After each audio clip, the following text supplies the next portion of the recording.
পিঠের মধ্যে পাটিসাপটা হচ্ছে একটা অন্যতম সেরা পিঠে।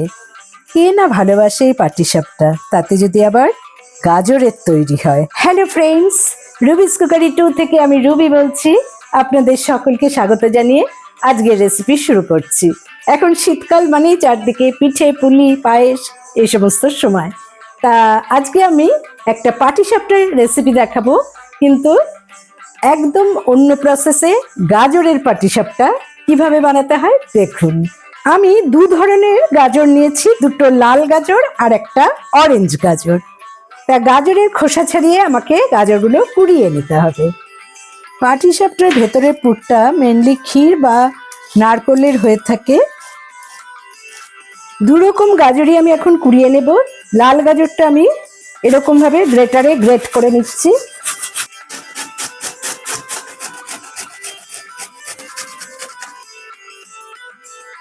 গাজর কোরানো হয়ে গেছে।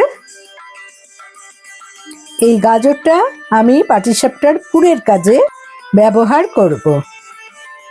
লাল গাজরটা আমার কোরানো হয়ে গেছে, এবার আমি অরেঞ্জ গাজরটা কুড়িয়ে নেব। তবে অরেঞ্জ গাজরটা একটু অন্যভাবে কোরাবো। এখানে একটা ছোট্ট গ্রেটারে লম্বা লম্বা ভাবে এটাকে কুড়িয়ে নিতে হবে। আপনারা চাইলে লাল গাজর যেভাবে কুড়িয়েছি সেভাবেও কুড়িয়ে নিতে পারেন। এই দেখুন, এরকম লম্বা লম্বা ভাবে গাজরগুলো কোরানো হচ্ছে। এই গাজরটা আমার হাফ কাপের মতো কোরানো হলেই হবে। এই লাল গাজরটা আমি পাটিসাপটার ভেতরের পুর বানানোর কাজে লাগাবো, আর ব্যাটারের মধ্যে আমি এটা মিশিয়ে দেব। পাটিসাপটার ব্যাটারটা প্রথমে আমি বানিয়ে নেব। তা নিয়েছি আমি 1 কাপ সুজি, একটা মিক্সিং জারে নিয়ে নিচ্ছি।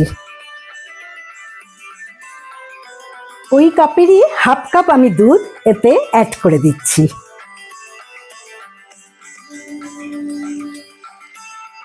এবারে আমি এটাকে মিহি করে বেটে নেব। আমার মিহি করে বাটা হয়ে গেছে। এবারে আমি সুজির ব্যাটারটা একটা বাটিতে ঢেলে নিচ্ছি।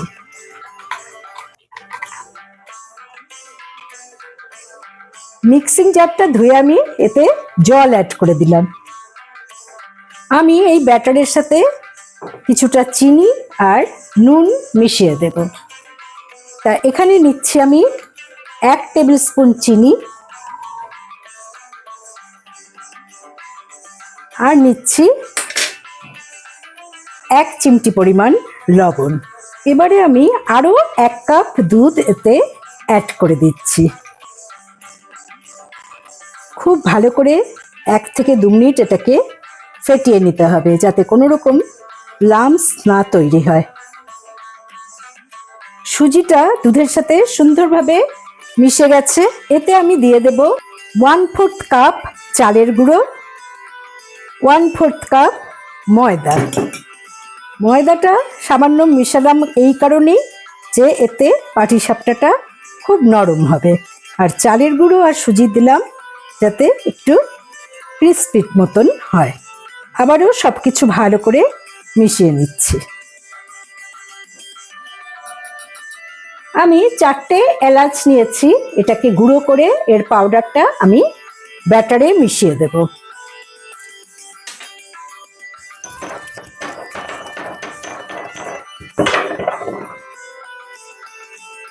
এলাচের গুঁড়ো রেডি, আমি এটা ব্যাটারের মধ্যে দিয়ে দিচ্ছি।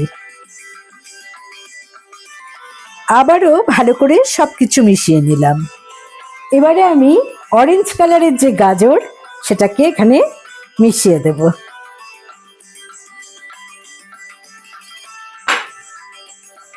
এটা দেওয়ার কারণ হলো পাটিসাপটাটা উপর থেকে দেখতে খুবই সুন্দর লাগবে। কনসিস্টেন্সিটা এরকম হয়েছে। আমি 1 টেবিল স্পুন মেল্টেড ঘি এতে অ্যাড করে দিলাম।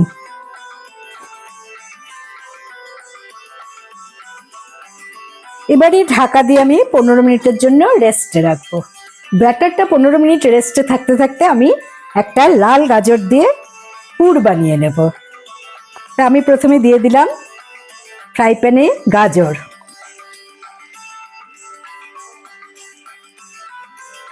হাফ কাপ দুধ, 1 কাপ কুড়িয়ে রাখা নারকোল আর খোয়া ক্ষীর 100 গ্রাম।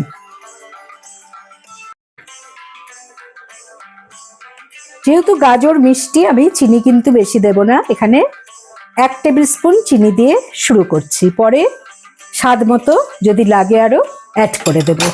সাথে দিয়ে দিচ্ছি 1 চিমটি লবণ। এবারে ভালো করে সবকিছু মিশিয়ে নেব।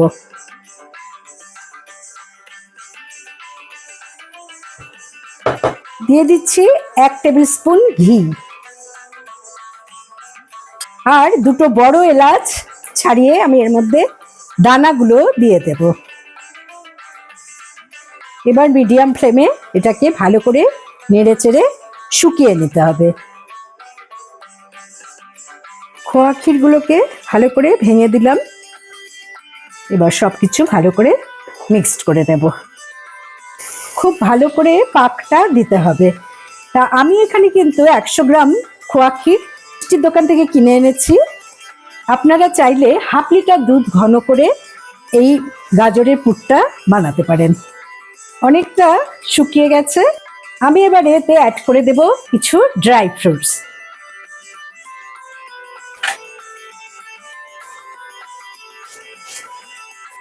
অনেকটাই শুকিয়ে গেছে। আমার পুরটা রেডি হয়ে গেছে। আমি এবার একটা পাত্রে ঢেলে নিচ্ছি।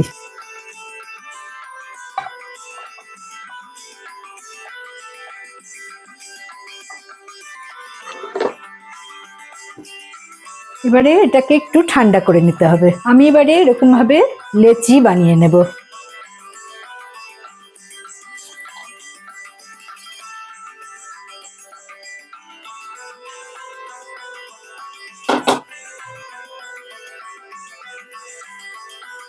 ব্যাটারটা বেশ অনেকক্ষণই রেস্টে ছিল, একটু সুজি আছে বলে ঘন হয়ে গেছে।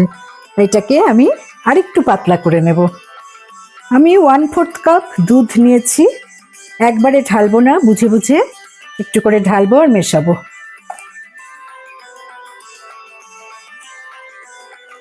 পুরোটাই দিয়ে দিলাম। ব্যাটারটা এরকম হবে। আমি একটা ফ্রাই প্যান বসিয়ে দিলাম। ফ্রাই প্যানটা সামান্য গরম হওয়ার পর আমি এতে সামান্য ঘি আর তেল একসাথে মিশিয়ে নিয়েছি। আপনারা চাইলে শুধু সাদা তেলেও এটা ভাজতে পারেন বা ঘিও ভাজতে পারেন। আমি দুটো মিশিয়ে নিয়েছি আর খুব সামান্য পরিমাণ এটা আমি অ্যাড করে দিলাম। এবারে আমি একটা গোল হাতা নিয়েছি, যেটাতে করে 1 হাতা করে ব্যাটার এতে অ্যাড করে দেব।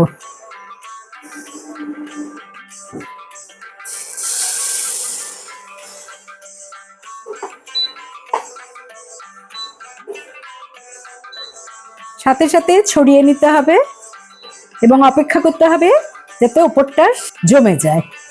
দেখুন ওপরটা জমে গেছে। আমি এবারে একটা করে গাজরের লেচি দিয়ে দেব আর এক সাইড থেকে এটাকে আলতো করে তুলে নেব।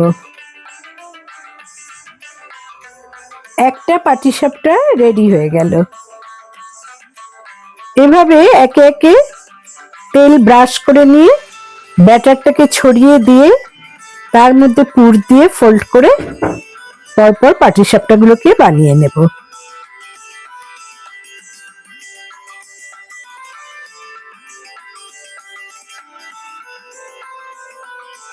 দেখুন সরু সরু গাজরগুলো দেওয়ার জন্য কত সুন্দর লাগছে দেখতে। আশা করি বন্ধুরা আমার বানানো পাটিসাপটা আপনাদের ভালো লেগেছে এবং ভালো লাগলে অবশ্যই আমার চ্যানেলে লাইক করুন, কমেন্ট করুন, শেয়ার করুন। নতুন বন্ধুদের সাবস্ক্রাইব করার অনুরোধ রইল। পাশে বেল বোতামে অবশ্যই ক্লিক করতে ভুলবেন না, তাতে যখনই কোনো নতুন রান্নার রেসিপি শেয়ার করব তার নোটিফিকেশন সহজেই আপনারা পেয়ে যাবেন। একটা পাটিসাপটা আমি ভেঙে দেখিয়ে দিচ্ছি, কত নরম তুলতুলে হয়েছে দেখুন। অসাধারণ স্বাদের এই পাটিসাপটা। আশা করি আপনাদেরও ভালো লাগবে। ভালো থাকুন, সুস্থ থাকুন। Thanks for watching.